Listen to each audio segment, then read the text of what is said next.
घरात कोणतीही भाजी नसेल तेव्हा तुम्ही ही अशी चमचमीत अशी सांडग्याच्या भाजीची रेसिपी तुम्ही बनवू शकता।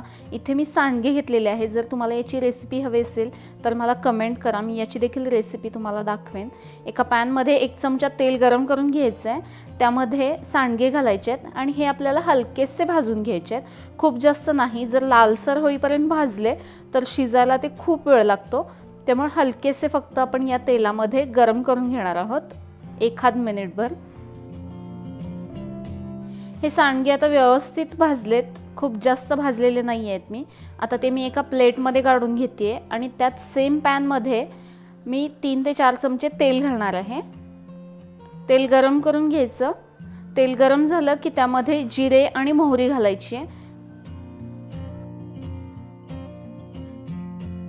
सांडग्याच्या भाजीसाठी जेवढा जास्त कांदा असेल तेवढी ती भाजी छान लागते। इथे मी 2 मोठ्या साईजचे कांदे बारीक बारीक कट करून घेतलेत। कढीपत्ता घालायचा आहे।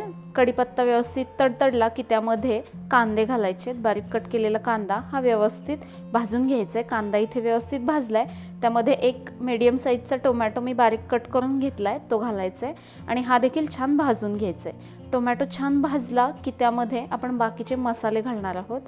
पाव छोटा चमचा हळद घालायची आहे, 2 ते 3 चमचे कांदा लसूण मसाला, तुम्हाला जेवढं तिखट आवडत असेल तेवढं तुम्ही यामध्ये घालू शकता आणि हे सगळं मिक्स करून घ्यायचं आहे। हे मिक्स झाल्यानंतर यामध्ये आपल्याला जे आपण भाजून ठेवलेले सांडगे आहेत ते घालायचे आहेत। हा मसाला व्यवस्थित भाजला की यामध्ये थोडीशी कोथिंबीर टाकते। कोथिंबीर आपण नंतर आणखी वरून टाकणार आहोत, पण यामध्ये टाकल्यामुळे त्या कोथिंबीरची चव त्यामध्ये उतरते।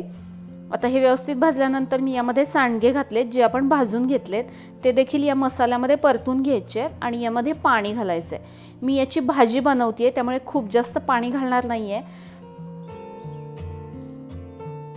ते सांडगे शिजण्या इतपतच पाणी मी यामध्ये घातलंय, जर लागलंच तर अजून तुम्ही यामध्ये पाणी घालू शकता।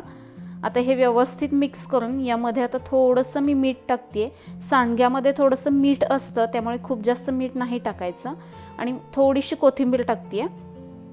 आता हे सगळं मिक्स करून याला एक उकळी येऊ द्यायची आणि उकळी आल्यानंतर यावरती झाकण ठेवून एक 5 ते 10 मिनिटे म्हणजेच तो सांडगा मऊ होईपर्यंत आपल्याला हे शिजवून घ्यायचं आहे।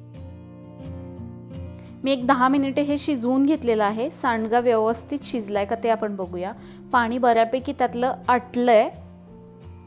आता सांडगा व्यवस्थित शिजला असेल तर यामध्ये पाणी घालायची गरज नाहीये। सांडगा एकदम मऊ झालाय, मऊ शिजलाय, तुम्ही बघू शकताय। आता सगळ्यात शेवटी यावरती कोथिंबीर घालायची आहे।